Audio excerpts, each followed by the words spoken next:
MD anaesthesia and critical care one hospital నుంచి. నిన్న జరిగిన విషయం గురించి మాట్లాడదామని వచ్చాను.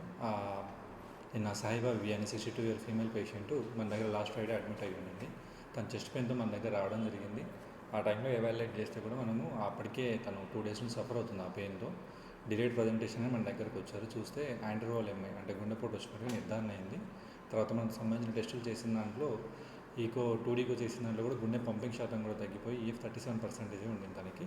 ఫాలోడ్ బై బ్లడ్ ఇన్వెస్టిగేషన్ చేస్తే కూడా ఇన్ఫెక్షన్ నెంబర్ WBC కౌంట్ అంటాం 27,600 ఉండింది. సో ఫస్ట్ ఇనిషియల్గా తన పంపింగ్ కెపాసిటీ తక్కువ ఉంది, గుండె వీక్గా ఉందని స్టెబిలైజ్ చేయడానికి ప్లస్ ఇన్ఫెక్షన్ తగ్గడానికి మెడిసిన్స్ పెట్టుకొని స్టెబిలైజ్ చేసుకున్నాక ఆరోగ్యశ్రీలోనే అడ్మిట్ చేసేసుకొని యాంజియో కోసం ప్లాన్ చేశామండి. స్టెబిలైజ్ అయిన తర్వాత అండ్ ఇన్ బిట్వీన్లో కూడా తనకు స్పాటింగ్ పీవీ లాగా వస్తుంది, అంటే బ్లడ్ డ్రాప్ లాగా వస్తుంది అన్నట్టుగా అంటే గైనకాలజీ కన్సల్టేషన్ కూడా తీసుకొని అల్ట్రాసౌండ్లో కూడా ఏమన్నా ఇబ్బంది ఉందేమో చెక్ చేసుకున్నాము. అది కూడా నిర్ధారణ అయిన తర్వాతే అన్ని క్లియరెన్స్ తీసుకొని ఆరోగ్యశ్రీ ద్వారా యాంజియో చేయడం జరిగింది.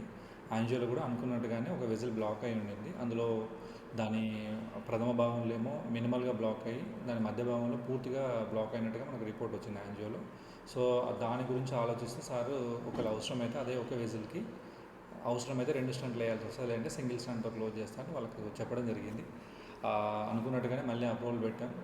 14th రోజు మార్నింగ్ దానికోసం కూడా మనం అప్రూవల్ తీసుకున్నాక వాళ్ళకి ప్రీ అండ్ పోస్ట్ స్టెంటింగ్ చేసే ముందు చేసిన తర్వాత అసలు ఎలాంటి కాంప్లికేషన్స్ ఉండొచ్చు, ఎలా ఉంటుంది, అలా డే 1 అడ్మిషన్ అప్పుడు తన కండిషన్ అనుసారంగా ఏమేమి కాంప్లికేషన్ రావచ్చు అన్నీ ఎక్స్ప్లెయిన్ చేసాం, ఇంక్లూడింగ్ డెత్ వరకు. ఈవెన్ ప్రొసెస్ టైంలో కూడా ప్రొసెస్ ముందు కూడా అన్ని విషయాలు చెప్పాము.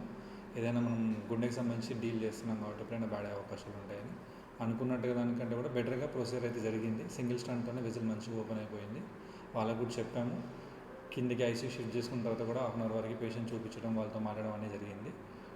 దురదృష్టవశాత్తు ఆమె వయసు అయితే పెద్దదవడం, ఆమెకున్న పంపింగ్ కెపాసిటీ తక్కువ ఉండడం, మేబీ స్ట్రెస్ కూడా ఫ్యాక్టర్ అయి ఉండొచ్చు, ఇన్ఫెక్షన్ కూడా ఫ్యాక్టర్ అయి ఉండొచ్చు.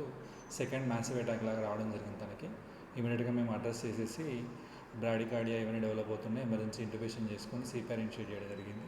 సిపిఆర్ ఇనిషియేట్ చేసిన వెంటనే కూడా వితిన్ 5 to 6 సైకిల్స్లో పేషెంట్ రివర్ట్ అవ్వడం ఇన్ ద సెన్స్ మళ్ళీ హార్ట్ బీట్, మళ్ళీ సాచురేషన్ అన్నీ మెయింటైన్ చేయడం జరిగింది. ఆ విషయం కూడా వాళ్ళకి పిలిచి చూపించాము. బ్యాడ్ అయిన మూమెంట్ కూడా వాళ్ళకి ఎక్స్ప్లెయిన్ చేసాము. ఇలా మళ్ళీ అటాక్ వచ్చింది, సిపిఆర్ చేస్తున్నాము, రివర్ట్ చేయడానికి ప్రయత్నం చేస్తామన్నట్టుగా వాళ్ళు అగ్రీ ఉన్నారు. తర్వాత రివర్ట్ అయిన తర్వాత కూడా వాళ్ళకి పిలిచి చూపించాము. అమ్మ ఇప్పుడు వచ్చిన అటాక్ అయితే రివర్ట్ అయింది, కానీ ఇంతసేపు గుండె తట్టుకుంటుందో, ఇలా తక్కువ టైంలో రెండో అటాక్ రావడం అనేది మంచి సైన్ కాదు, అందులో వయసు రీత్యా పెద్దగా ఉంది, కాంప్లికేషన్స్ కూడా ఉన్నాయి కాబట్టి ప్రయత్నం అయితే చేద్దామమ్మా అని కూడా చెప్పడం జరిగింది. చెప్పి వాళ్ళని బయటికి పంపించాం. మళ్ళీ కొంతసేపటికి అనదర్ 1/2 అవర్లో మళ్ళీ పేషెంట్ అరెస్ట్ అవ్వడం జరిగింది. మళ్ళీ అరెస్ట్ అవ్వడం ఇన్ బిట్వీన్లో కూడా మేము తీసిన ఈసీజీలో కూడా చేంజెస్ ఉన్నాయి. దాంట్లో కూడా ఇప్పుడు ఏదైతే వాల్కి ఎంఐ చేంజెస్ వచ్చినాయి గుండె అటాక్ లాగా, ఇప్పుడు ఇంకొక వాల్కి రావడం జరిగింది. అది కూడా మేము డాక్యుమెంట్ చేసాము. ఇన్ఫీరియర్ వాల్ ఎంఐ వచ్చింది. ఆ తర్వాత మనం పేషెంట్ రికవర్ చేయాలనే ప్రయత్నంలో కావాల్సిన సపోర్ట్స్ అన్ని పెట్టి చూస్తున్నాం, కానీ వయసు రీత్యా ఆమె కాంప్లికేషన్ రీత్యా ఆమె రికవరీ అవ్వడం జరగలేదు. So multiple types of CPR కానీ రిసెస్టేషన్ మెజర్స్ కానీ అన్నీ తీసుకున్నాము. బట్ దురదృష్టవశాత్తు పేషెంట్ మనం రివైవ్ చేయలేకపోయినాము ఆమెకున్న హెల్త్ కండిషన్ దృష్ట్యానే. సో ఆ విషయాన్ని వాళ్ళకి నిర్ధారణ చేయాలనే ఆలోచనలో లోపల రమ్మని పిలిచాము, బట్ వాళ్ళు రిఫ్యూజ్ చేశారు. అదే సమయంలో వాళ్ళ ఫ్యామిలీ నుంచా వాళ్ళ తెలియదు, హాస్పిటల్ పైన దాడి చేయడం జరిగింది, మా స్టాఫ్ పైన దాడి చేయడం జరిగింది, ఇన్ఫ్రాస్ట్రక్చర్ని డ్యామేజ్ చేయడం జరిగింది, ఒక భయానకమైన వాతావరణాన్ని క్రియేట్ చేశారు. అన్ని విషయాలు వాళ్ళకి అప్డేట్ చేస్తూనే ఉన్నాం ఫ్రైడే నుంచి అయినా, ఈవెన్ ప్రొసీజర్ టైంలోనే ఇవన్నీ విషయాలన్నా. చాలా దురదృష్టకరం.